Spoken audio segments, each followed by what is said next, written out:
கண்டிப்பா கூட்டணி அரசியல் இருக்கும் அதுல. ஓகே ஜீவா, இதுல ஆளும் கட்சி ஒரு அரசியல் பண்ணுதுன்னா எதிர்கட்சியும் ஒரு அரசியல் பண்ணும். கூட்டணிக்கு அவங்க கூடுதல் பலம் சேர்க்கணும் அப்படின்னு விஜய் ஆதரவு நிலைப்பாடு எடுக்கிறத ஏன் முதல்வர் விமர்சிக்கிறார்? முதல்வர் விமர்சனம் பண்றாருங்கிறத விட அதிமுக ஒரு 50 ஆண்டு கால கட்சி. நேற்று அந்த நடிகர் கட்சிக்கு ஒரு வழக்கறிஞராக செயல்படுகிறார். நீங்களும் சொன்னீங்க, லட்சுமி மேடம் எல்லாருமே சொன்னாங்க. அவங்க கட்சிக்காரங்க யாருமே அவங்க கட்சிக்காரங்க கூட பேசலையேன்னு பேசினாங்க. அவங்க கட்சிக்காரங்க எப்பயும் பேச மாட்டாங்க. இப்படி ஒரு சம்பவம் நடந்தப்பவே பேசாதவங்க நாட்டில் நீ வேற என்ன வந்தால் பேச போகிறாங்க? மாநில சுயாட்சி பேச போகிறாங்களா, மோடி எதிர்ப்பு பேச போகிறாங்களா? அவங்க எதுவுமே பேச மாட்டாங்க. அப்படி இருக்கும்போது நம்முடைய முன்னாள் முதலமைச்சர் இன்னைக்கு ஒரு தாவேக்காவினுடைய ஒரு மிகப்பெரிய ஒரு வழக்கறிஞரை போல செயல்பட்டு இந்த அளவுக்கு ஆதரவாக அவங்களுக்கு பேச வேண்டிய அவசியம் இல்லை. அவர் கேட்ட கேள்விகள் எல்லாம் இந்த 15 நாட்களில் நம்ம அன்பு சகோதரர் கோட்டீஸ்வரன், லட்சுமி மேடம் எல்லாருமே இதே வாத காலத்தில் ஏற்கனவே கேட்டு முடிச்சு அதுக்கு பதிலும் சொல்லி முடிச்சாச்சு. ஆம்புலன்ஸு திமுக ஸ்டிக்கர் ஒட்டி வந்தது, அதுக்கு பதில் சொல்லி முடிச்சாச்சு. அது எப்படி போஸ்ட்மார்ட்டம் இவ்வளோ நேரத்தில் இவ்வளோ வேகமாக பண்ணீங்க, அதுக்கு கலெக்டர் அனுமதி கொடுத்ததுல இருந்து இன்னைக்கு மா சுப்பிரமணியன் வீடியோ ஆதாரம் கொண்டு வெளியிடுறோன்னு சொல்லியாச்சு. இதுக்கு முன்னுதாரணமாக சமீபத்தில் நடந்த குஜராத் விமான விபத்தையும் முன்னுதாரணமாக காமிச்சு அவசர நிலை காலத்தில் என்னெல்லாம் நடந்திருக்குங்கிறதையும் சொல்லியாச்சு. ஏற்கனவே முடிஞ்சு போன விஷயத்தை திருப்பி உயர்நீதிமன்றமே கண்டிச்ச விஷயங்கள் அவர் தோழர் ரொம்ப அழகாக சொன்னார். அது கண்டிச்சிச்சு. என்ன இது என்ன மாதிரியான கட்சி இது அப்படின்னு. அது மட்டும் இல்லை, இன்னைக்கு இவர் போலீஸ் பாதுகாப்பு குறைபாடுங்கிறாரு. டிவியில் பார்த்து 500 பேர் இல்லை, நான் கரெக்டாக எண்ணிட்டேன், 500க்கும் கம்மியான பேர் தான் இருந்தாங்க அப்படின்னு டிவியை பார்த்து இவர் சொல்கிறாரு. ஜூம் பண்ணி பார்த்தாரா என்னன்னு தெரியல.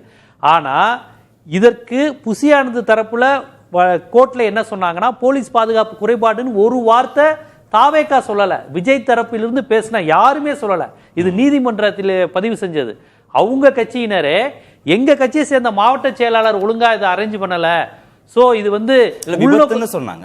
விபத்து. ஆமா, அதோட அர்த்தம் என்ன? போலீஸ் பாதுகாப்பு குறைபாடுன்னு அவங்க சொல்லல, போலீஸ் எண்ணிக்கை குறைபாடுலாம் சொல்லல. இதெல்லாம் வழக்காடு மன்றத்திற்கு வருவதற்கு முன்னாடி தாவேக்காவுக்கு ஆதரவா பேசினவங்க சொன்ன விஷயம். ஐயோ, போலீஸை வேணும்னே திட்டமிட்டு குறைச்சிட்டாங்க, அந்த வேலுச்சாமிபுரத்தில் கொடுத்ததே திட்டமிட்ட பிளான் தான், அது எப்படி உடனே செந்தில் பாலாஜி வந்தார், ஆம்புலன்ஸ் வந்ததை கவனிச்சிங்களா அப்படின்னு எல்லா நேர்மறையான அம்சத்தையும் சதி கோட்பாடாக மாற்றினாங்க. ஒரு ஆம்புலன்ஸ் வர்றது, அவங்க மயக்கம் போட்டு போயிட்டே இருக்கிறாங்க, ஆம்புலன்ஸ் வருது. எடப்பாடி பழனிசாமி அவர்கள் இந்த சம்பவம் நடந்து இப்போ 18-19 நாள் ஆகி இந்த சப்ஜெக்ட் முடிஞ்சு இது சுப்ரீம் கோர்ட் வரையும் போயிருச்சு. இப்போ இவர் திருப்பி முதர்ந்து கேட்கிறார் அது எப்படி இதாச்சுன்னு. ஒரு நம்பிக்கையோட இருந்தாங்கல்ல திமுக. 200 தொகுதிகள் 234 தொகுதிகள்னு நம்பிக்கையோட இருந்தாங்க. 4 முனை போட்டி 5 முனை போட்டின்னு வருகிற போது திமுக எதிர்ப்பு வாக்குகள் பிரியும் அப்படின்னு நம்பிக்கையோட இருக்கிற நிலையில கரூர் சம்பவத்திற்கு பிறகான அரசியல்ங்கிறது மாறுதுங்கிறது திமுகவுக்கு ஒரு நெருக்கடியே ஒரு சவாலா இருக்கா? இந்த கூட்டணி எல்லாரும் ஒரு புள்ளியில இணைஞ்சிருவாங்க அப்படின்னு தோணுதா திமுகவுக்கு? இல்ல, இந்த கூட்டணி ஒரு புள்ளியில் இணைவாங்கன்னா அந்த கூட்டணி என்ன மாதிரியான கூட்டணிங்கிற ஒரு கான்செப்ட் இருக்குல்ல. அதிமுகவும் தேமுதிகவும் இணைந்த போது அவர்களுக்கு அந்த இடத்துல எந்த பெரிய முரண்பாடும் இல்லை, திமுக எதிர்ப்புங்கிற ஒரு விஷயம்தான். இன்னைக்கு விஜய் அவர் ஆல்ரெடி தேமுதிக 2 எலெக்ஷனை சந்திச்சிட்டாங்க. பாஜகவுடன் அவர் அதுக்கப்புறம் தேமுதிக அப்போ சந்திச்சப்ப இருந்த ஒரே விமர்சனம், என்னங்க 2 கட்சியும் விமர்சிச்சிங்க, இப்போ கடைசியில் அதிமுக கூட்டணி வைக்கிறீங்க, இந்த ஒரு விமர்சனம் மட்டும்தான்.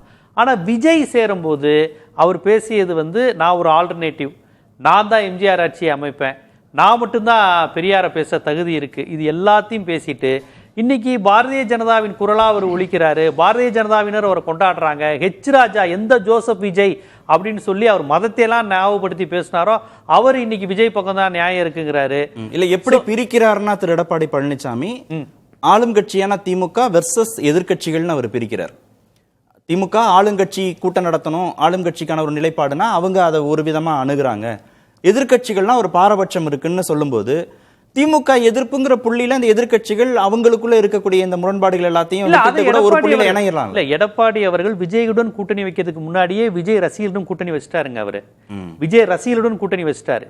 இவர் இனிமே கூட்டணி வச்சாலும் வைக்காட்டாலும் ஏற்கனவே திமுக எதிர்ப்பு மனநிலையில் இருக்கக்கூடிய விஜய் ரசிகர்கள் ஓட்டு ஏடிஎம்கேக்கு வந்துடும். அவர் விஜயுடன் கூட்டணி வைக்க வேண்டிய அவசியம் கூட, ஏன்னா விஜய் எதுக்குமே பதில் சொல்ல மாட்டார். நீங்க என்ன வானமே இடிஞ்சு விழுந்தாலும் அவர் பதில் சொல்ல மாட்டார். எதற்குமே பதில் சொல்ல மாட்டாங்க, எதுக்குமே போராட மாட்டாங்க, எதுக்குமே அறிக்கை விட மாட்டாங்க. நீங்க இப்படியே அவர் ஜனவரி மாசம் வரை இருந்தார்னா எடப்பாடி நாங்க கூட்டணி வச்சுட்டோங்கிற மாதிரியே எல்லா சிக்னலையும் கொடுப்பாரு. அது விஜய் ரசிகர்கள் இயல்பாகவே ஏடிஎம்கேயோட அவங்க இணைந்துருவாங்க. அது ஒன்றும் பெரிய விஷயம் இல்லை, அவங்களுக்கு பழகிரும். இனி ஜனவரி மாதத்துக்கு அப்புறம் விஜய் தூங்கி எந்திரிச்சு கூட்டணி இல்லைன்னு சொன்னாலுமே அவ்வளோ சீக்கிரம் ஜெல் ஆகாது. ஸோ அந்த விதத்தில் எடப்பாடி ஒரு பொலிட்டிக்கலாக அதை எப்படி நகர்த்துறாருன்னா விஜய் ரசிகர்களை அவர் இருக்கிறார். விஜயோட அடுத்து பேசுறது இதெல்லாம் செகண்டரி. கட்சியோடைய ஆதரவை விட அந்த கட்சியின் தொண்டர்கள் ஆதரவு போதுமானதுன்னு நினைக்கிறேன். நான் ரசிகர்கள் மட்டும் தான் சொல்றேன். அதை நான் தொண்டர்களுங்கிற கான்செப்ட் எனக்கு நான் கேள்வியே தொண்டர்கள்னு கேட்கிறேன். நான் ரசிகர்கள். நான் வந்து அதிமுக காரன் தொண்டன், பாமக காரன் தொண்டன், பாஜக இருப்பது தொண்டர்கள், நாம் தமிழர் இருப்பதும் தொண்டர்கள். ஆனால் ஒருபோதும் தாவைக்கால இருப்பது தொண்டர்னு சொல்லலாம். அது ஒரு உயரிய வார்த்தை தொண்டருங்கிறது. என்னதான் இருந்தாலும் ஒரு கொள்கைக்காக இருக்கிறவங்க இது ரசிகர்கள் தான். அவங்களுக்கு இப்போ நீங்கள் கேளுங்களேன், பாஜகவை நேற்று திட்டிட்டு இப்போ பாஜக கூட்டணி வச்சிங்கன்னா அந்த கேள்விக்கான அர்த்தமே அவங்களுக்கு தெரியாது. ஏன் பாஜக அது எதுவுமே அவங்களுக்கு தெரியாது. விஜய்க்கே அது அந்த அளவுக்கு புரியுமான்னு தெரியாது. அதனால ரசிகர்களை வந்து அவர் ஈர்க்க பார்க்குறாரு. அதுவும் திமுக எதிர்ப்பு சொல்லி தான் விஜய் உருவாக்கி வச்சிருக்காரு. நமக்கு எதிரி ஸ்டாலின் தான். அப்போ இயல்பா அது இன்னும் நான் பலமுறை சொல்லியிருக்கேன், இப்போ விஜய் உருவாக்குற கூட்டங்கிறது திமுக எதிர்ப்பு கூட்டம் தான். அப்போ எடப்பாடிக்கு அது இயல்பாக சேரும். இன்னும் சொல்ல போனால் இது கூடுதல் பலமானு கேட்டால் அதிமுக இழந்து நிற்கின்ற திமுக எதிர்ப்பு ஓட்டை வந்து நாம் தமிழர்கிட்டையும் பாஜக கிட்டையும் அண்ணாமலை கிட்டையும் அவங்க இழக்கிறாங்க. அந்த ஓட்டு ஃபுல்லாக அதிமுக ஓட்டு. வீரியமா திமுகவை திட்டி திட்டி சீமான் வாங்கிய ஓட்டு, அண்ணாமலை வாங்கின ஓட்டெல்லாம் அதிமுக ஓட்டு தான். திமுக எதிர்ப்பு தானே எல்லாரும் மாறி மாறி செய்யறாங்க. சோ அந்த பழைய ஓட்டு கொஞ்சம் வருவதற்கான வாய்ப்பு இருக்கு. ஆனால் சீமான் மட்டும் தானே தனிச்சு நிக்கிறத மீண்டும் உறுதிப்படுத்திருக்காரு. அவர் மட்டும் தான் உறுதிப்படுத்தி. நீங்க சொன்ன மற்ற நபர்கள் எல்லாருமே இந்த ஒரு புள்ளியில இணைய வாய்ப்பு இருக்கு. அது ஆல்ரெடி ஏடிஎம்கே இருந்து போன ஓட்டா தான் நான் பாக்குறேன்.